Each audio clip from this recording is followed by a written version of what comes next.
So I want to ask you first off, for a Canadian audience, many of whom watch Fox News, what is this trial all about? I think this trial is about making sure the truth prevails over lies. Many Fox shows told a conspiracy theory in 2020 that suggested maybe Trump actually won the election that he lost. Maybe Biden actually stole the election that he won fairly. And that conspiracy theory demonized and vilified Dominion, this relatively obscure voting technology company based in Toronto. So now, years later, Dominion is having its days in court. Actually, it's weeks in court. It is trying to hold Fox accountable for promoting this conspiracy theory that Dominion says damaged the company. Now, Dominion, you mentioned, is a Toronto-founded company supplying several states with these voting machines. What are their main arguments against Fox? Because I understand there's a pretty high bar called proving malice. The actual malice standard works like this. If you are a public figure like a politician, or if you're a company like Dominion, you have to prove that a news outlet didn't just make a mistake, didn't just hurt you by accident, but that they did it on purpose, that they knew what they said was false, or that they just didn't care. That's what's known as reckless disregard for the truth.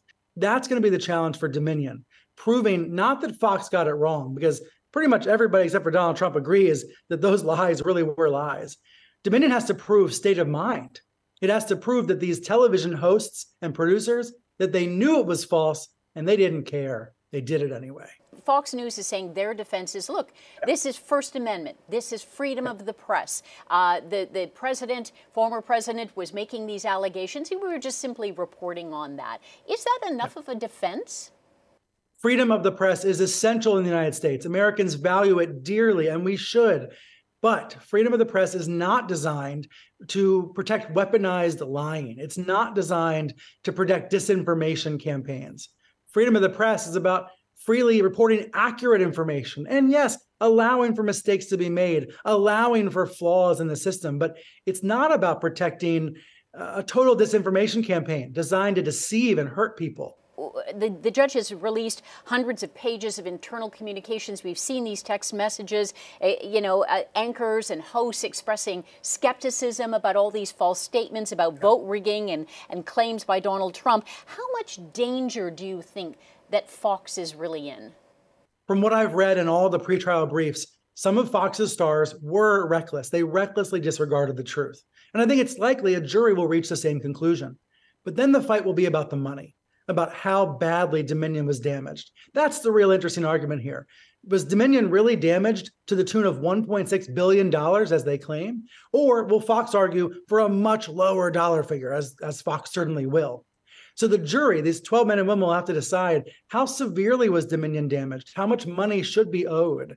And does this jury want to make a statement about the corrosion of our democracy, the damage done by the big lie, and punish Fox even more? This is a damaging blow to Fox, but it is not a fatal blow to Fox News. The company is sitting on $4 billion in cash. The network is like a profit machine that generates incredible amounts because it has an audience of millions of people that are basically addicted to what Fox News provides. So this is a bad blow for Fox. It's embarrassing. It's humiliating in the press, but it's not a fatal blow. The network is not going to be shut down as a result of this. I mean, we get so used to politicians and the lies that we hear all the time. It just seems to get worse and worse. What do you think the significance is of this trial? We live in an age of disinformation, increasingly AI-generated disinformation. We live in an age where politicians feel like they can make something up and millions of followers will blindly believe it. Dominion is challenging that by using the courts. They're going through the court system to try to have accountability for the big lie. And this matters because Donald Trump is still lying about the 2020 election. He is still claiming that he won an election that he lost. And now he's trying to win back power in 2024. So the outcome of this court case, the outcome of this trial, it could send a signal for 2024 about what's tolerated, what's acceptable, about what the average American wants. And I think the average American does not want an information environment polluted with lies and noise and deception. They want to know what's real. They want to know what's true. And that's what Dominion's going to argue in court.